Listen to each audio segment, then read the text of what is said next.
बढ़ते हुए कोरोना के चलते हुए दिल्ली में अलर्ट जारी किया गया है और इस अलर्ट के साथ साथ अरविंद केजरीवाल आपात बैठक भी कर रहे हैं।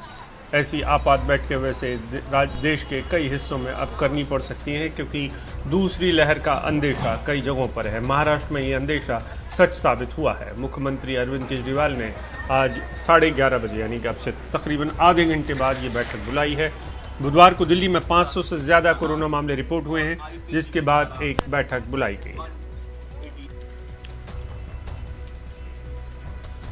शरद शर्मा है इस बारे में ज्यादा बात करने के लिए हमारे साथ, सीधे उनके पास चलते हैं।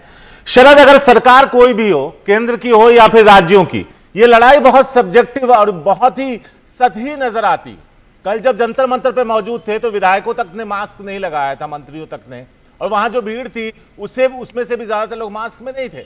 यही हाल देश में जहां जहां चुनाव हो रहे हैं उन रैलियों में भी हजारों की भीड़ जमा होती है, और उसके बाद इस तरह की बैठकें।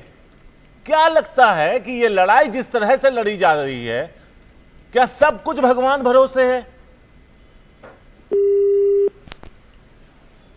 शरद शर्मा से हमारा संपर्क टूट गया है,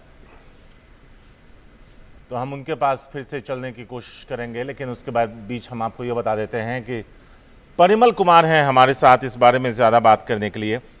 परिमल, दिल्ली में जिस तरह से मामले बढ़ रहे हैं और जिस तरह से सरकारें इन कोरोना के इस नए वेव से निपटने की कोशिश कर रही है, कितनी गंभीर और कितनी असरदार नजर आती है ये कोशिश?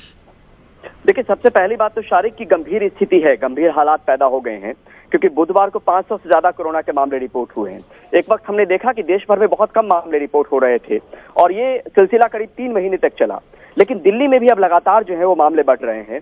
और ये भी कहा गया था कि अब छोटे छोटे जगहों में टायर 2 और टायर 3 सिटीज तक ये मामला पहुंच रहा है, लेकिन अब दिल्ली जैसे जगहों में भी ये मामला जो बढ़ रहा है। यहाँ पर मुख्यमंत्री का आपात बैठक बुलाना काफी अहम हो जाता है क्योंकि बैक टू द बेसिक्स की बात हो रही है।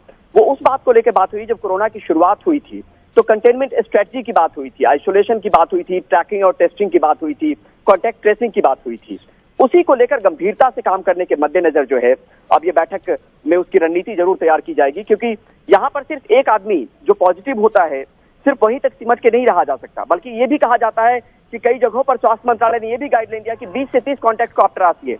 लेकिन पुराने वक्त में अगर याद करें शारिक, तो सत्येंद्र ने कहा था कि 5 लोगों को तलाशना भी बड़ा मुश्किल सा हो जाता है जब उनके कॉन्टैक्ट्स को तलाशा जाए। लेकिन इसको फिर से रिवाइज करने की जरूरी है। बैक टू द बेसिक्स मैं इसलिए कह रहा हूं कि शुरुआती दिनों में जैसे हम लोगों ने इसको काबू पाने को लेकर कंटेनमेंट स्ट्रेटजी की रणनीति अपनी बनाई थी, उसमें कहीं लापरवाही हुई, उसमें कहीं भी ढील बरती गई, और उसके बाद क्योंकि सारी चीजें खुल गई हैं तो ये ऐसे हालात बनेंगे। लेकिन सरकार को जो तंत्र जिसको नियंत्रण पाना है, क्योंकि स्टेट सब्जेक्ट होता है हेल्थ जो है, और सरकार को ही तंत्र पाना है। ऊपर से सुझाव जरूर आता है, सेंट्रल टीम जब मुआयना करती है या केंद्रीय स्वास्थ्य मंत्रालय की तरफ से या एनसीडीसी की तरफ से, लेकिन अमल में लाने का जो काम होता है वो स्टेट गवर्नमेंट का होता है। तो इसी मशीनरी को एक तरीके से फिर से केजरीवाल चाह रहे हैं कि उन लोगों को संबोधित किया जाए, बताया जाए कि इसको गंभीरता से लेने की जरूरत है और जो भी कदम उठाने चाहिए वो उठाएं, क्योंकि पुराने हालात अगर फिर बने तो बहुत स्थिति खराब हो सकती है। और सेकेंड वेव की बात लगातार हो रही है कि दूसरा जो वेव है वो एक तरीके से दस्तक देने की कगार पे है, वो दस्तक दे रहा है। तो ऐसे हालात में मुख्यमंत्री का बैठक बुलाना अहम हो जाता है, क्योंकि अधिकारियों को एक बार फिर से ब्रीफ करना पड़ेगा कि कोरोना को लेकर किसी तरह की कोताही ना बरती जाए।